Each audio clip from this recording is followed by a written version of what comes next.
Bonjour à tous et bienvenue sur la chaîne de Nanto le Gobelin Noob. On se retrouve sur le fascicule 63 avec justement cette charte d'unité d'Amiral Arcanaute. C'est la figurine de la semaine, donc ça paraît logique. Et cette charte d'unité, elle est très complète comme vous le voyez, elle est très remplie. Ce qui est assez rare quand même. Ce qui est assez rare. Donc avec cet amiral, ces amiraux donc sont la crème des officiers des stratopores, des chefs intrépides doublés de vétérans endurcis d'un millier de combats aériens, et dont les hordes tonitruants poussent leurs équipages à des prouesses dans la quête du profit. Alors, cet amiral, il se déplace pas vite, faut le dire. Il n'a que 4 de mouvement. Par contre, il a une sauvegarde à 3+, 8 de bravoure et 6 blessures. Il a aussi 2 armes, une arme de projectile avec son pistolet à salve et une arme de mêlée avec évidemment son marteau de scalf. Donc ça, c'est plutôt intéressant. Par contre, c'est pas un par contre, c'est en plus d'avoir 2 armes qui sont quand même assez efficace, 3 attaques chacune, on a du 3+3+, on a du 3+2+, pour le marteau, on a de la perfo à -1 ou à -2 pour le marteau, on a des dégâts de 2 pour le pistolet et de 3 pour le marteau, donc imaginez 3 dégâts, 3 attaques avec un 3+2+, et du -2 de perfo. On a une bonne bestiace en corps à corps, Et en tir, c'est pas dégueulasse non plus, encore une fois. 3 attaques, 2 dégâts, -1 de perfo, 3+3+, voilà, ça touche quand même assez régulièrement, On a pas mal donc d'aptitudes. La première, eh bien, c'est le vaisseau amiral. Chaque amiral désigne donc un des vaisseaux de l'aéroflotte comme étant son vaisseau amiral. Si cette unité est le général d'une armée de Caradron, vous pouvez choisir donc un cuirassé ou une frégate arcanaute de l'armée pour être son vaisseau amiral. On va noter cette information sur notre feuille d'armée. Une fois par tour, eh bien, cette unité peut donner un ordre à son vaisseau amiral sans dépenser de points de commandement. Donc ça peut être intéressant si votre armée est assez développée et surtout si vous avez un cuirassé ou une frégate arcanaute. Cuirassé et frégate arcanaute, ça reste quand même des belles grosses figurines, donc faut le savoir. Ce n'est pas une figurine comme on a pu l'avoir dans le premium. Dans le premium, c'est juste une canonnière, donc c'est même pas encore assez gros. Deuxième aptitude, c'est balles sol de rancune. Les balles sol de rancune sont les meilleures munitions éthériques. Seul l'amiral peut donner l'ordre de s'en servir. Donc, à quoi elles servent ces balles sol de rancune? En fait, une fois par bataille, attention, c'est bien important, une fois par bataille, au début de votre phase de tir, on va pouvoir choisir une unité de Caradron ami qui n'est pas un stratovaisseau et qui est entièrement à 12 pouces de l'amiral Arcanaute. D'accord? Et jusqu'à la fin de cette phase, jusqu'à la fin de la phase de tir, donc, ça va améliorer de 1 la perforation donc des armes de projectiles, évidemment, donc des armes à feu, entre autres, de cette unité. La même unité ne peut pas être choisie pour bénéficier de cette aptitude plus d'une fois par phase.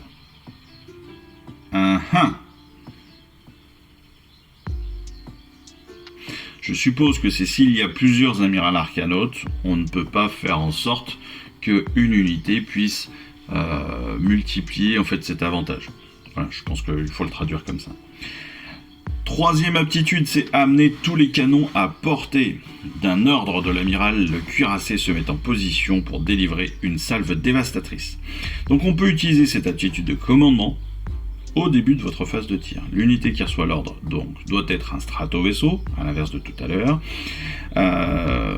qui est à plus de 3 pouces des unités ennemies, qui est resté immobile à la phase de mouvement précédente, et donc qui n'a pas reçu l'ordre vol en altitude à la phase de mouvement précédente non plus. Et alors dans ce cas-là, on va lui ajouter 1 à sa caractéristique d'attaque d'arme de projectile. Et donc ce jusqu'à la fin de la phase, bien évidemment. Autrement dit, amener tous les canons à portée, ça veut dire quoi? C'est-à-dire que si vous avez un stratovaisseau qui est à plus de 3 pouces d'une unité ennemie, alors, ça ne donne pas d'informations sur la distance que vous avez par rapport à votre amiral. Ça, c'est important. Mais il va pouvoir lui donner une aptitude de commandement, donc ça, voilà. Et donc, si ce stratovaisseau ne s'est pas déplacé, s'il n'a pas reçu d'ordre vol en altitude, eh bien, il aura une attaque supplémentaire sur sa phase de tir. Plutôt sympa, quand même. Dernière aptitude, c'est commander aux cieux. L'amiral sait comment exploiter au maximum la vitesse des stratovaisseaux sous son commandement. Donc on peut utiliser cette aptitude de commandement au début de la phase de mouvement. Voilà. L'unité qui reçoit l'ordre doit être un stratovaisseau, bien évidemment, qui est à plus de 3 pouces des unités ennemies. Alors, je passe sur le fait que ce soit un stratovaisseau ami, ça paraît logique.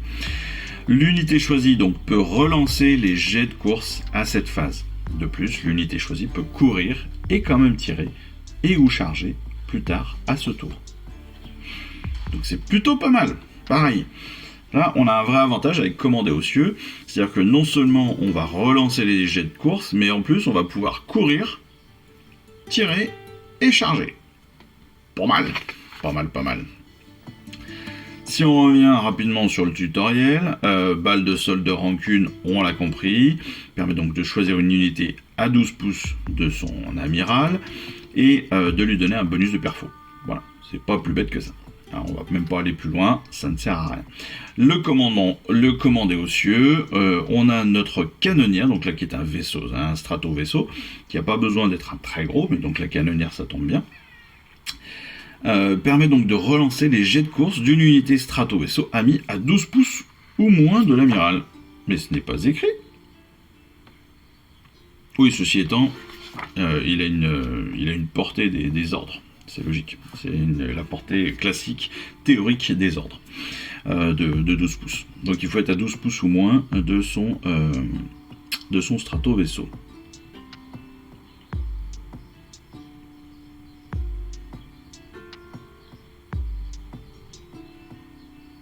D'ailleurs, je m'aperçois, je crois que...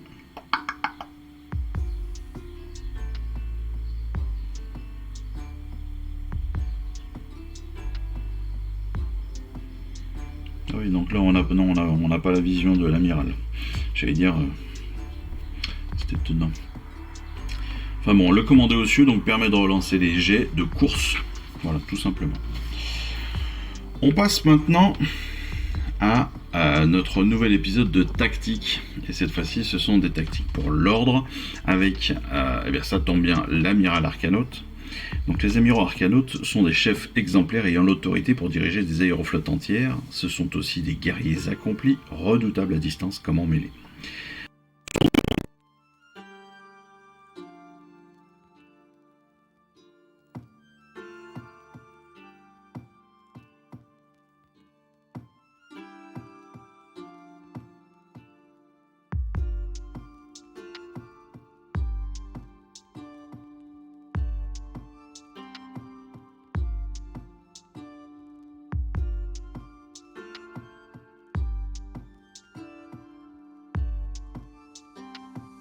À une unité amie, c'est plutôt cool. Par contre, ce que je vous disais aussi, c'est qu'il n'a que 4 pouces de mouvement. Et ça, c'est pas très rapide. Donc ça veut dire que il va être quand même compliqué à jouer parce que soit il va assez vite se retrouver seul sur le champ de bataille, soit il va falloir faire en sorte que ses troupes amies l'attendent. Et donc ça peut être une vraie problématique pour lui. Ceci étant, d'après eux, la meilleure utilisation de l'amiral arcanote, c'est de le garder à proximité de ses unités de tir afin de conférer donc un bonus important à leur perfo. Et si des troupes ennemies menacent vos unités de tir, eh bien votre amiral peut les aider en mêlée. Et ça, c'est un vrai bon conseil. On l'a dit, s'il est à portée, il va pouvoir, donc avec balle solde de rancune, s'il est à moins de 12 pouces d'une unité amie, eh bien, il va pouvoir les accompagner et leur permettre d'avoir une perfo améliorée. Donc ça, c'est plutôt bien. Et si besoin était, il peut, s'il n'est pas trop loin, se rapprocher aussi assez rapidement, charger, pour aller taper en mêlée avec l'unité de tir qui aura été prise sous le feu. Donc, plutôt une très bonne figurine, je trouve. Le maître Andrénieur avec dirigeable dorsal, pardon. Alors, le maître Andrénieur avec dirigeable dorsaux sont des experts du combat aéroporté. L'une de leurs principales fonctions consiste à diriger des équipes chargées de réparer les stratos vaisseaux sous le feu ennemi. Mais ils sont tout aussi redoutables que les autres guerriers. D'ailleurs, ils ont deux avantages, c'est qu'ils ont un mouvement élevé, à l'inverse de l'amiral Arcanote, et des attaques de tir, tout comme l'amiral Arcanote. En fait, avec son dirigeable dorsal, ils ont une grande capacité de tir. Et ça, c'est plutôt intéressant, ce qui va faire pleuvoir. Donc, ils disent faire pleuvoir le plomb sur les cibles à bonne distance. Mais c'est vrai, avec une capacité de tir important, un mouvement important, eh bien, vous allez pouvoir être hyper efficace. Par contre, le maître Andrénieur, c'est une figurine unique. C'est pas une unité en soi. Donc, s'il se déplace rapidement, il sera peut-être aussi rapidement seul. Parce qu'on va peut-être pas le garder à proximité de toutes nos unités, ou en tout cas d'une autre unité. S'il vient contester ou à aller chercher un objectif, il va se retrouver tout seul, et peut-être qu'il sera en difficulté à ce moment-là. Donc pour eux, la meilleure façon d'utiliser le maître Andrénieur, c'est de le garder à portée donc, des premières lignes, donc pour qu'il soit prêt à réagir s'il y a besoin, mais on va pas forcément le mettre en première ligne, on va le mettre en seconde ligne, plutôt en soutien de la première ligne, pour atteindre rapidement toutes les positions possibles, atteindre des positions de tir, atteindre des positions de mêlée s'il y a besoin, et surtout protéger des unités ou les accompagner. Donc il va être quand même un centre de table intéressant, parce qu'il a aussi des points, etc. Mais voilà, on va peut-être pas quand même le laisser trop tout seul. On passe maintenant au plan de bataille de notre campagne Flammes et Fureurs. C'est notre troisième plan de bataille, qui s'appelle cette semaine Carte sabotée. Pendant 3 semaines consécutives, les convois censés approvisionner l'armée de l'ordre disparurent. Lost est encore nouveau dans ce royaume et son implantation dépend de sa capacité à établir rapidement des avant-postes, des voies de ravitaillement et des fortifications. Le seigneur impératant Aelo Cœur de l'âme ordonna aux troupes d'infanterie rapide de partir immédiatement pour découvrir la raison de ces pertes. Les patrouilles revinrent avec de mauvaises nouvelles. Les convoyeurs avaient été massacrés et tout indiquait qu'il s'agissait d'une attaque d'Orux. Conscient des périls locaux, Cœur de l'âme envoyait des topographes et des éclaireurs pour cartographier les zones tenues par ses troupes afin d'établir les itinéraires sûrs pour les lignes de ravitaillement. Intrigué par cette activité, le Bosquitu Snaglak Fracasmur chargea quelques unités d'aller voir ce qui se passe. Après une semaine de marche ardue, elles revinrent, expliquant toutes excitées qu'elles avaient observé les Kibri dessiner des images de la région. Fracasmur réfléchit un instant, puis éclata de rire. Il avait eu une idée. Rassemblant ses plus fidèles subordonnés, il leur expliqua son plan et les envoya le mettre à exécution. Les éclaireurs de l'ordre observèrent très vite les signes d'une activité Oruk accrue et se préparèrent à une attaque imminente chaque fois qu'elle quittait la sécurité de leur camp. À leur grande surprise, malgré les détonations sporadiques dans le lointain, les topographes accomplirent leur mission sans heurts. Cependant, à leur tour, ils commencèrent à comprendre la situation. La force de la destruction avait brûlé des forêts, fait exploser des collines, obstrué des rivières et renversé des rochers, modifiant presque tous les points de référence que les Sigmarites avaient relevés et dessinés. Les nouvelles cartes étaient déjà obsolètes. Lorsqu'il apprit la nouvelle, Cœur de l'âme entra dans une colère noire, maudissant les Oruks pour leur saccage aveugle de la région. Mais dans sa fureur, il envoya les meilleurs guerriers de son host pour traquer la Horde verte et la vaincre avant qu'elle ne commette plus de ravages. Donc pour ce plan de bataille, comme d'habitude, ordre et destruction se font face. Et cette fois-ci, les listes d'armées vont se choisir à travers 3 options de héros et 5 options de troupes.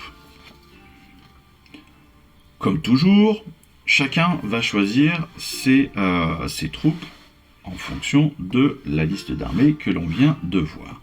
Le champ de bataille va être composé des 4 tapis de bataille placés donc en rectangle, comme on en a l'habitude, 2 à 2, avec sur la partie centrale, sur la partie centrale donc de notre terrain de bataille, 5 objectifs placés comme cela sur les intersections, comme d'habitude, et accompagné de potentiellement 3 pièces de décor que l'on placera chacun après l'autre, bien évidemment, à plus de 3 pouces, toujours, des autres pièces de décor ou des objectifs.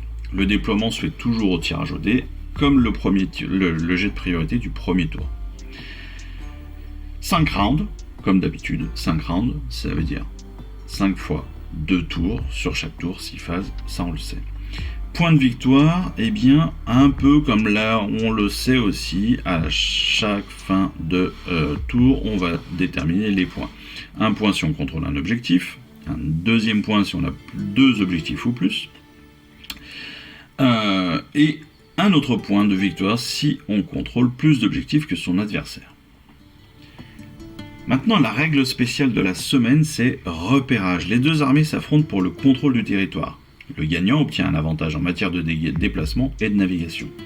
Donc, la règle de la semaine, si à la fin du round de bataille, donc à la fin d'un round, pas d'un tour, si à la fin d'un round, vous avez contesté avec succès plus d'objectifs que votre adversaire, vous pouvez faire des mouvements de course et de charge durant le même tour jusqu'à la fin du prochain round de bataille. Ça veut dire quoi? Ça veut dire qu'on a un vrai objectif à aller contrôler les objectifs justement et en avoir plus que son adversaire. Si on en a plus que son adversaire, on va pouvoir, le round prochain, faire des courses et des charges. Alors qu'habituellement, une course empêche la charge. Donc, un vrai intérêt parce que des gros déplacements possibles à prévoir. Maintenant, la mobilisation générale, on le sait, Eve et Yann, les personnages du studio de Warhammer, jouent les parties. Eve avec l'ordre, Yann avec la destruction. Eve, elle nous dit qu'elle a adoré prendre des unités correspondant au récit du magazine. Alors pour cette bataille, elle prend Cœur de l'âme, évidemment, qu'elle va envoyer une force d'éternel de l'orage pour combattre ces ignobles Zoruks. Elle choisit donc le Seigneur Impératant avec Griffdog, le Chevalier Judicator avec Griffdog et la Chevalerie Arcanum. Ça donne un quartier général bien équilibré, comportant une magie, du combat à distance et du combat de mêlée, ce qui est plutôt pas mal. Et en plus, en petit cadeau, quelques Griffdog qui peuvent aller attaquer à droite à gauche assez rapidement et faire pas mal de dégâts. Pour ses choix de troupes, on rappelle qu'elle a 5 choix de troupes possibles. Elle prend l'unité de Praetors, qui va venir protéger certainement un des héros. Elle va prendre aussi 2 unités de Vindictor, le Char Foudroyeur et une unité de Vigilor. Au début, elle ne sait pas trop comment affronter son adversaire, sachant qu'elle n'a pas d'unité correspondante dans tous les domaines. Mais ça, on va le voir juste après. Par contre, elle va envoyer ses Vindictors en leur fournissant un appui de feu. Le combat est difficile, mais ils réussissent à bloquer. Pendant ce temps, le reste de mes troupes s'occupe du reste de la partie. Alors le 1-1, vous l'aurez compris, c'est que Yann il va prendre le Gargan. C'est pour ça qu'elle n'a pas d'unité qui corresponde au Gargan en termes de taille, de puissance, même si bon, elle a quand même le Char Foudroyeur qui est pas une petite unité. Pour Yann, donc lui, il avait vraiment hâte de jouer cette bataille parce qu'en fait, il apprend que Eve va sortir que des Éternels de l'Orage, que des Stormcast. Et elle se dit qu'il sera amusant de jouer que des Zoruks. Alors, il a quand même envie de reprendre son Gargan parce qu'il s'est fait éclater la dernière fois. Donc il recrute son boss qui tue avec Grotte sur Iner, son chaman de l'Azomancien et son Grotte Touilleur, et Manok le Rusé comme choix de héros. Donc pareil, on va avoir là du mage, de la mêlée, enfin des trucs quand même assez balèzes, assez équilibrés. Même si un peu moins de tir que les autres. Pour ses choix de troupes, il va sélectionner la bande rusée, qui va aller avec Manok, bien évidemment. Ensuite, il choisit des éventreurs, une unité d'égorgeurs Obgrots, donc il en reçoit une deuxième unité gratos. Et il lui reste donc 2 choix de troupes, et pour ça, il va prendre son grand Gargan, son grand Gousier, qui, je rappelle, compte pour 2 choix. Voilà, on l'a vu dans la pièce, dans la page de charte d'unité D1, si je ne me trompe pas. Donc, une fois qu'il a ça, eh bien, il va déjà prendre les charges et les assauts des forces de Eve, mais qui vont en fait, qui vont venir un petit peu se frotter au Gargan, et donc qui vont perdre certainement du temps contre le Gargan. Pendant quelques tours, en fait, son Gargan va résister, et puis donc il va occuper une majeure partie des unités de Eve. Tandis que ces Ogrots, ces Oruks, eux, vont aller sur le reste du champ de bataille, donc vont aller conquérir les différents objectifs. Il va forcément prendre pas mal de pertes, parce que ces unités sont quand même moins résistantes que les unités de Eve. Mais dans l'ensemble, sa course à travers le champ de bataille se passe plutôt pas mal et lui rapporte beaucoup de points de vie, beaucoup de points de victoire.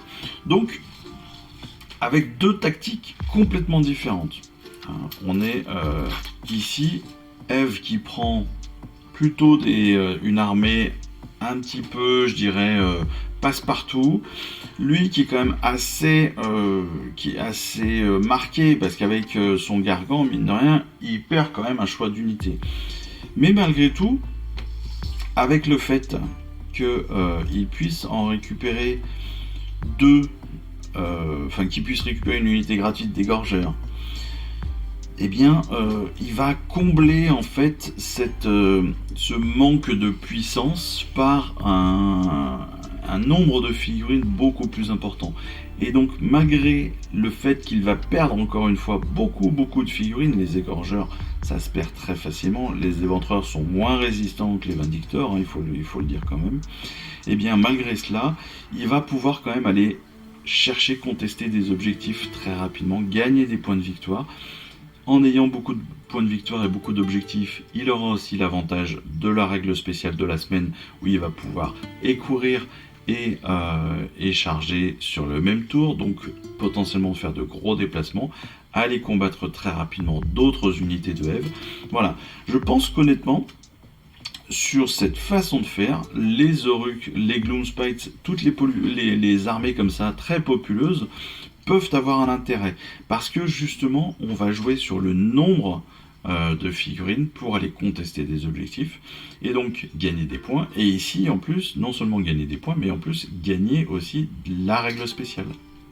Donc encore une fois un ascendant stratégique très intéressant, couplé en plus avec la présence du Gargan qui lui va non pas forcément aller se balader très loin, encore que il est capable de bouger assez rapidement et de faire beaucoup de mal, mais il va surtout monopoliser pas mal l'attention de l'adversaire.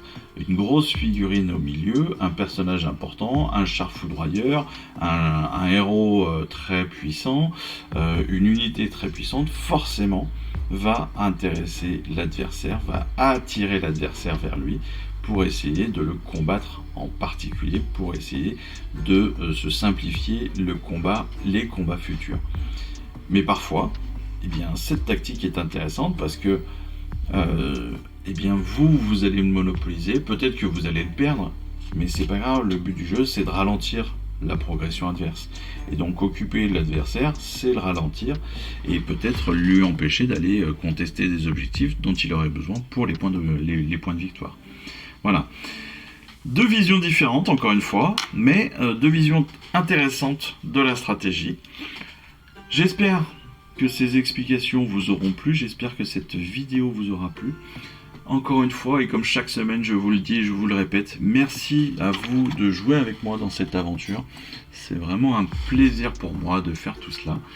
Et puis, et bien là, on va se retrouver très rapidement, je l'espère, avec notre prochain colis, qui sera le colis numéro 18, avec les numéros 64 à 67, 64, 65, 66, 67. Oh là là, qu'est-ce que je compte bien. Et oui, on est bientôt à 70 et bientôt à la fin, il nous reste quoi, 4 mois, quelque chose comme ça, 4 mois de livraison, en espérant que on ne cumule pas trop les retards et les problèmes de livraison. Et encore une fois, tout mon courage à ceux qui ont encore des soucis là-dessus. Moi-même j'ai principalement des retards, donc je touche du bois. Mais voilà. En tout cas, passez une excellente fin de semaine, je vous embrasse et puis je vous dis à très vite. Allez, ciao, bye bye. Je vous remercie d'avoir suivi cette vidéo. Si ça vous a plu, eh bien abonnez-vous, lâchez un petit like et un commentaire et suivez-moi sur Instagram. Instagram où je poste régulièrement des photos de mes dernières réalisations et dernières peintures. Et puis comme il est maintenant de tradition sur la chaîne, je vous souhaite une excellente fin de journée et surtout, lisez bien, collectionnez bien, assemblez bien, peignez bien et jouez bien. Allez, je vous embrasse et puis je vous dis à très vite. Allez, ciao, bye bye.